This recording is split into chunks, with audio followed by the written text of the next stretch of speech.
Welcome back to new blog. السلام علیکم۔ میں آج آپ کو پہلے بھی ایک کہانی سے آگاہ کر چکا ہوں کہ اپنے کسی بھی رشتہ دار کے ساتھ کیسا سلوک کرو گے آپ کے ہاتھ ویسا ہی ہوگا، مطلب ظلم کی سزا، بھائی کے آنسو۔ اس بارے میں آپ کو میں نے پوری ڈیٹیل میں ایک کہانی سنائی تھی۔ آج میں ایک دوسری نیو کہانی کے ساتھ حاضر ہوا ہوں۔ آپ میری کہانی کو پورا سنیں، پورا دیکھیں اور سمجھیں اس کہانی میں آپ کو کیا بتایا جا رہا ہے۔ اس کہانی کا آج ٹاپک ہے آخری چیخ، مطلب آخری چیخ۔ بارش مسلسل ہو رہی تھی، آسمان پر کالے بادل چھائے ہوئے تھے اور رات کا اندھیرا پورے شہر کو اپنی لپیٹ میں لے چکا تھا۔ شہر کے ایک پرانے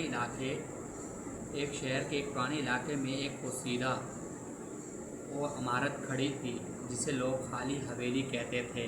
برسوں سے وہی کوئی نہیں رہتا تھا۔ محلے کے لوگ کہتے تھے کہ اس حویلی میں رات کے وقت عجیب آوازیں آتی ہیں، کبھی کسی عورت کی رونے کی آواز، کبھی زنجیروں کی جھنجھڑ اور کبھی ایک خوفناک چیخ۔ لوگ شام ڈھلتے ہی اس راستے سے گزرنا چھوڑ دیتے تھے۔ اس شہر میں 4 دوست رہتے تھے، علی، حماد، سعد اور فریہ۔ چاروں کالج کے طالب علم اور ہمیشہ نئی مہارت کے شوقین رہتے۔ ایک دن کالج میں باتوں میں خالی حویلی کا ذکر چھڑ گیا۔ حماد ہنستے ہوئے بولا، یہ سب لوگوں کے دماغ کا وہم، بھوت کچھ نہیں ہوتے۔ علی نے کہا، اگر اتنا یقین ہے تو آج رات وہاں چلتے ہیں۔ سب سے پہلے ہنسنے مگر پھر شرط لگی۔ فیصلہ ہوا کہ چاروں رات 12 بجے حویلی کے جائیں گے اور وہاں 1 گھنٹہ گزاریں گے اور رات ہوتے ہی بارش مزید تیز ہو گئی۔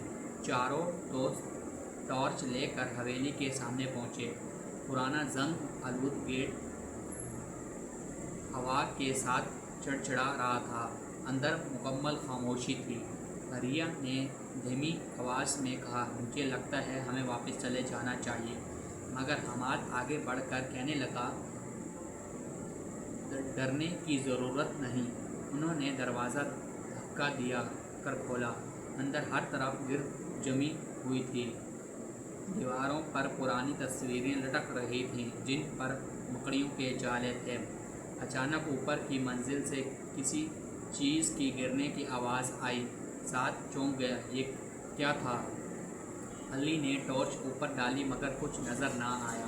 وہ آہستہ آہستہ سیڑھیاں چڑھنے لگا۔ ہر قدم کے ساتھ سیڑھیاں چڑھتا تھیں اور چیخ کر انہیں ایک لمبا رہداری دیکھی جس کے آخر میں ایک کمرہ تھا۔ اس کمرے کا دروازہ آدھا کھلا ہوا تھا۔ اچانک ٹھنڈی ہوا کا جھونکا آیا اور فریہ کانپ گئی۔ کسی نے میرا نام لیا ہے، اس نے خوفزدہ آواز میں کہا۔ یہ تمہارا وہم ہے، حماد بولا، مگر اس لمحے رہداری میں ایک دھیمی سرگوشی گونجی، واپس چلے جاؤ۔ چاروں کے چہرے سفید پڑ گئے۔ علی نے ہمت کر کے دروازہ کھولا۔ اندر ایک پرانا کمرہ تھا۔ درمیان میں لکڑی کی ایک کرسی پڑی تھی اور دیوار پر ایک عورت کی تصویر لگی ہوئی تھی۔ تصویر میں عورت کی آنکھیں عجیب حد تک حقیقی لگ رہی تھیں۔ سعد نے سرگوشی کہ یہ جگہ ٹھیک نہیں۔ اس وقت دروازہ زور سے بند ہو گیا۔ فریہ چیخ اٹھی۔ علی اور حماد نے دروازہ کھولنے کی کوشش کی مگر وہ نہیں کھلا۔ اچانک کمرے کا درجہ حرارت بہت کم ہو گیا۔ ان کی سانسوں سے دھواں نکلنے لگا۔ پھر ایک آواز سنائی دی، تم لوگ یہاں کیوں آئے ہو؟ وہ آواز کسی عورت کی تھی مگر اس میں عجیب درد اور غصہ تھا۔ دیوار پر لگی تصویر آہستہ آہستہ ہلنے لگی۔ حماد جو سب سے بہادر بنتا تھا اب وہ خوف سے کانپ رہا تھا۔ یہ مذاق نہیں ہو سکتا۔ اچانک کمرے کے کونے میں ایک سایہ ظاہر ہوا۔ سفید لباس میں ایک عورت کھڑی تھی۔ اس کے بال بکھرے ہوئے تھے اور چہرے زرد تھا۔ پریا کی چیخ نکل گئی۔ وہ عورت آہستہ آہستہ ان کی طرف بڑھنے لگی۔ میری آخری چیخ کسی نے نہیں سنی، اس نے دردناک آواز میں کہا۔ علی نے ہمت کر کے پوچھا، تم کون ہو؟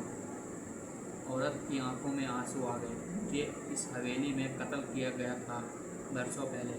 میں مدد کے لیے چیختی رہی مگر کسی نے دروازہ نہیں کھولا۔ اچانک پورا کمرہ ہلنے لگا اور دیواریں سے عجیب آوازیں آنے لگیں۔ اب تم لوگ بھی یہاں سے نہیں جا سکو گے۔ حماد نے زور زور سے دروازہ پیٹنے لگا اور اس سے لمحے علی کی نظر ایک پرانی ڈائری پر پڑی جو میز پر رکھی تھی۔ اس نے فوراً ڈائری اٹھائی اور اس میں لکھا تھا کہ اس عورت کا نام زینب تھا اور اس کی ہی شوہر نے دولت کی لالچ میں قتل کیا تھا۔ علی نے اونچی آواز میں کہا، ہم تمہاری کہانی سب کو بتائیں گے، ہم وعدہ کرتے ہیں۔ کمرے میں اچانک خاموشی چھا گئی۔ عورت کا سایہ رک گیا۔ اس کی آنکھوں میں غصے کی جگہ درد آ گیا۔ چند لمحوں بعد دروازہ خود بخود کھل گیا۔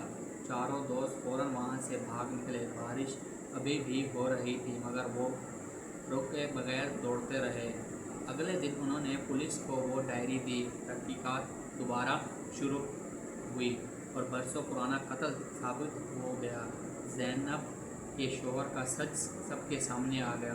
اس کے بعد حیرت انگیز طور پر خالی حویلی سے آوازیں آنا بند ہو گئیں اور لوگ کہتے ہیں کہ زینب کی روح کو آخر کا سکون مل گیا تھا۔